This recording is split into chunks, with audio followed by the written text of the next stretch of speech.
I'm going to show you how to make a 5-panel hat with a pencil holder from scratch.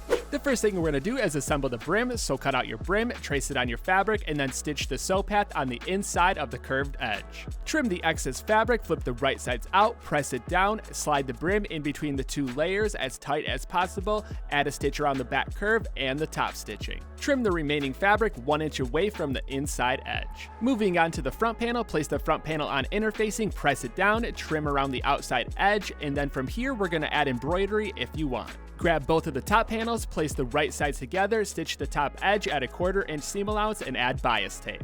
Line the front panel up with the front edge, place the right sides together, stitch, and add bias tape. Before we add the side panels, we want to install eyelets as vents. Place the eyelets through your openings, add the back, and hammer them down. Take the side panels, sew them to the main assembly along the curve at a 1/4 inch seam allowance, and add bias tape.